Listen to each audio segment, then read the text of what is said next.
L'Église catholique peut-elle, doit-elle évoluer sur les questions de société, entre autres la famille et le mariage? On en parle dans le grand angle, le jour où le pape François ouvre au Vatican un synode extraordinaire sur la famille.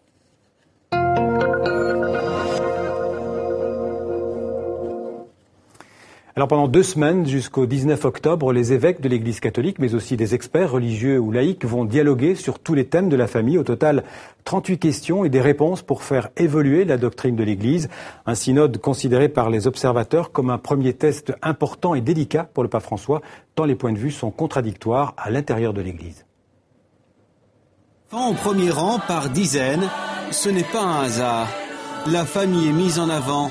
Sur la place Saint-Pierre hier soir au clair de lune, le pape a prié avec des milliers de fidèles. Demandons au Saint-Esprit le don de l'écoute.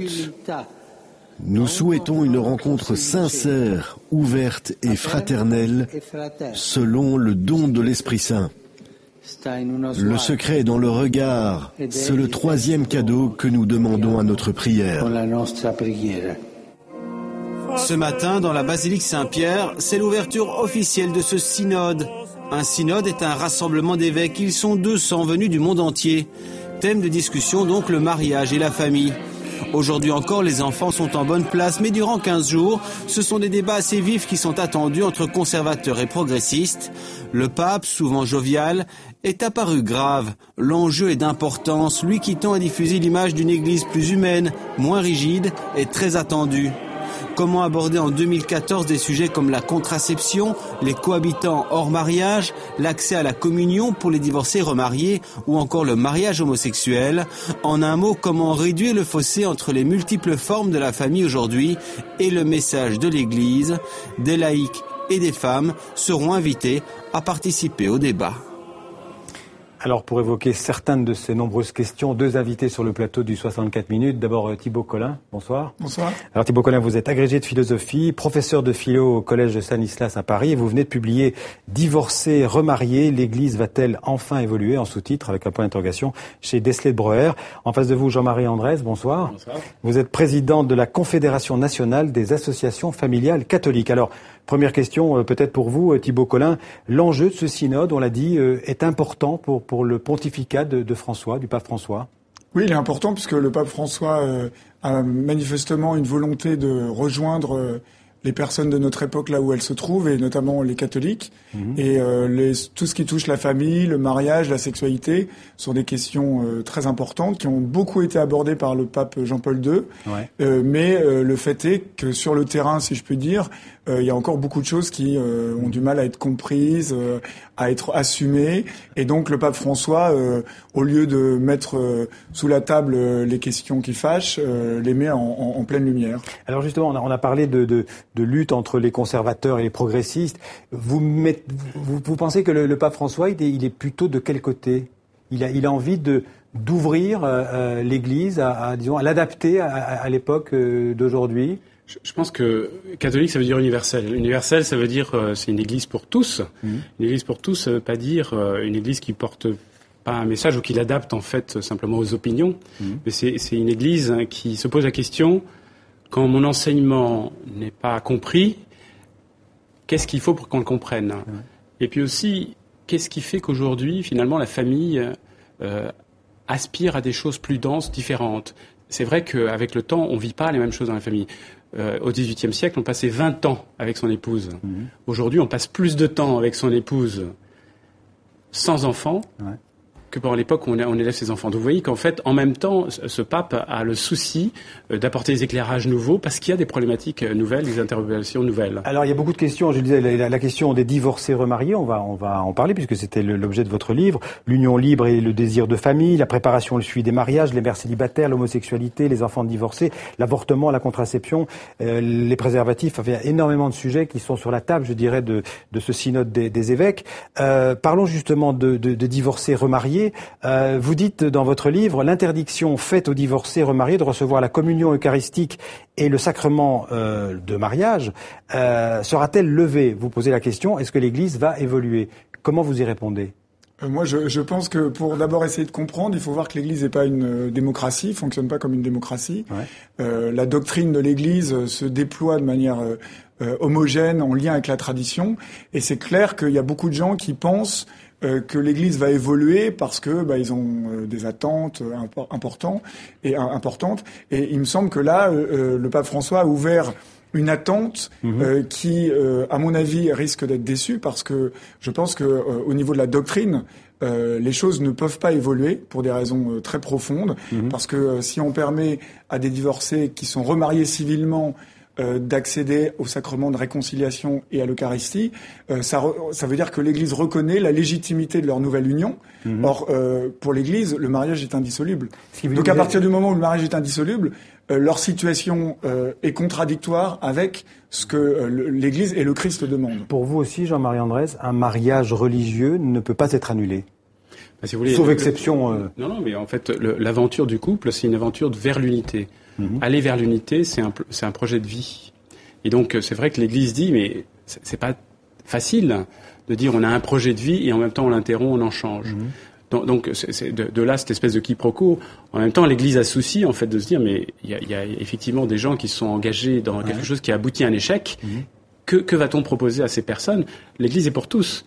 Donc l'Église est aussi pour ceux qui sont divorcés.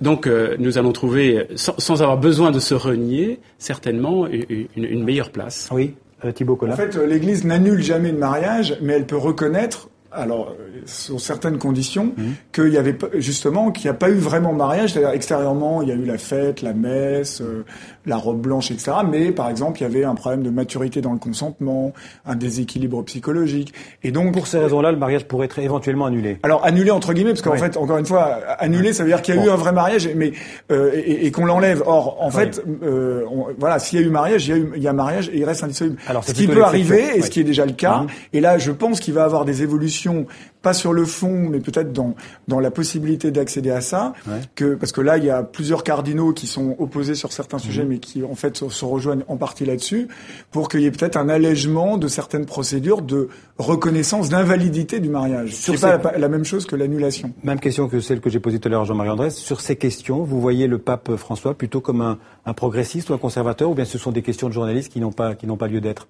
Non, c'est des questions tout à fait légitimes et beaucoup de gens raisonnent comme ça. Je pense que le pape François, c'est un pasteur, donc il a le souci de rejoindre les personnes là où elles sont, et il y a énormément de souffrance sur ces sujets dans l'Église actuellement. Je pense que il a le souci de faire avancer les choses, mais en même temps, encore une fois, il faut pas voir l'Église comme gouvernée par un autocrate qui décide de manière arbitraire. Et là, je pense que le synode, les deux synodes, parce qu'il va y en avoir un autre l'année prochaine, celui de l'an prochain va être encore plus important, ça va manifester finalement qu'il y a une sorte de régulation interne au niveau de la doctrine de l'Église, et que le pape, même si peut-être personnellement il a envie d'avancer, etc., il peut pas faire ce qu'il veut, quoi. Justement, sur les tensions dans l'Église, le pape a dit, je crois encore hier, il a demandé aux évêques d'écouter la société, de s'imprégner, a-t-il dit, des réalités d'aujourd'hui. Et même il a comparé l'Église à un hôpital de campagne, j'imagine que vous avez entendu ces phrases, où il faut soigner les blessures avec miséricorde. Qu'est-ce que ça veut dire? Ça veut dire que il est prêt à faire des comment dirais-je, des avancées dans certains domaines, ou je comprends mal ce que le pape veut dire? Non, ce qui veut dire, c'est que de toute façon, on ne part pas dans un synode avec des conclusions déjà écrites. La deuxième chose, c'est que l'Église catholique est une Église dont la doctrine est fondée sur la vérité et la rationalité. Et donc, en bon pape, si je puis dire, si je puis me permettre, il est tout à fait naturel que le pape invite d'abord à regarder ce qui se vit, pourquoi ça se vit. Parce que l'Église ne trouvera pas une réponse pour elle-même, mais aussi pour l'ensemble de la société. Je vous rappelle que l'Église catholique, en fait, apporte un message, pas simplement pour ses ouailles, mais plus largement. Si elle ne part pas, en fait, de ce que les gens vivent, il n'y aura pas de réponse. En même temps, il y a un décalage souvent important entre ce que l'Église dit et l'évolution des mentalités. On le constate toujours, et même parmi les chrétiens. Il y a des chrétiens en matière de sexualité, par exemple, ou de contraception, qui ne suivent plus du tout les préceptes de l'Église. Donc il y a un vrai problème là. Donc l'Église a du mal à s'adapter. Est-ce qu'elle doit s'adapter? C'est ça en fait. Non, je pense que l'Église n'a pas à s'adapter. C'est pas le. Enfin, si l'Église s'était adaptée à l'origine, l'Église ne serait jamais devenue l'Église. Donc, elle a un message qui a sa cohérence, qui est extrêmement exigeant, qui est d'autant plus exigeant aujourd'hui qu'effectivement, il y a des évolutions qui sont tout à fait, parfois, pas toujours, mais en tout cas dans ce domaine-là, souvent opposées. Donc, de fait, il y a une vraie problématique actuellement. Je pense que le pontificat de Jean-Paul II a énormément travaillé, labouré ces sujets, mais qu'il y a eu un problème de transmission, d'éducation, qui fait que sur le terrain, si je puis dire, spécialement en Occident, en Europe en tout cas beaucoup, beaucoup de choses n'ont pas été comprises. Et moi, c'est vrai que c'est un objet d'étonnement. On imagine toujours que l'Église est une sorte de pyramide, tout le monde est le doigt sur la couture du pantalon, mais en fait, quand on voit de près, de l'intérieur, on se rend compte qu'il y a beaucoup de difficultés parce que les chrétiens, les catholiques sont des personnes qui vivent dans le monde, donc ils sont influencés aussi par tout ce qu'on entend à droite et à gauche et par ce qu'ils eux-mêmes peuvent vivre autour. Et donc, il y a un travail de conversion. Et je pense que quand le pape parle de miséricorde, il parle aussi de conversion et de conversion de l'esprit, c'est-à-dire comment on aborde les choses. Je disais tout à l'heure, il y a des dizaines de milliers, 70 000, 500 000 selon les organisateurs de manifestants français qui aujourd'hui étaient dans les rues pour contester la loi pour le mariage pour tous. Est-ce que vous faites un lien entre ces manifestants qui ont manifesté régulièrement d'ailleurs en France l'année dernière et le synode d'aujourd'hui? Est-ce que ces questions de la famille sont centrales aujourd'hui dans la société française? Bien sûr, bien sûr. Si aujourd'hui, c'est incroyable d'ailleurs de penser qu'on peut mettre 500 000 personnes dans la rue pour quelques centaines finalement d'enfants qui naîtraient de GPA. Mais c'est parce qu'en réalité, on sait bien que ces thèmes-là, c'est pas des thèmes qui sont lointains et chacun les vit comme ce sont des thèmes qui sont centraux et qui font la communauté. C'est à partir de là en fait qu'on est vraiment frères et sœurs et que on se regarde de manière analogue ou sinon on se comprend pas. Donc non, ce sont des thèmes centraux. C'est normal que ça agite finalement les cœurs. C'est bon enfant, Dieu merci, mais ce sont des thèmes très importants. Un mot de commentaire sur cette manifestation aujourd'hui à Paris, sur celles d'ailleurs qui ont eu lieu les mois précédents. Je pense que la famille effectivement est au cœur à la fois de la vie sociale et de la vie de l'Église. Et que quand il y a des souffrances dans les familles et qu'il y a une représentation de la famille qui évolue, c'est toute la société qui évolue et l'Église aussi. Et donc la question, c'est de savoir est-ce que l'Église doit évoluer en fonction des évolutions de la société ou est-ce que l'Église, en prenant en compte les personnes telles qu'elles vivent, les invite à vivre tel que le Christ leur demande de vivre. Et ça, c'est pour moi la question centrale et qui, je pense, va animer en fait les débats de fond qui vont avoir lieu dans les 2 semaines qui viennent. Merci Thibaut Collin. Je rappelle le titre de votre livre, Divorcé, remarié. Donc l'Église va-t-elle évoluer? On aura peut-être les réponses dans les prochaines semaines aux éditions Desley de Breuer. Merci Jean-Marie Andrès d'être venu sur le plateau du 64 minutes.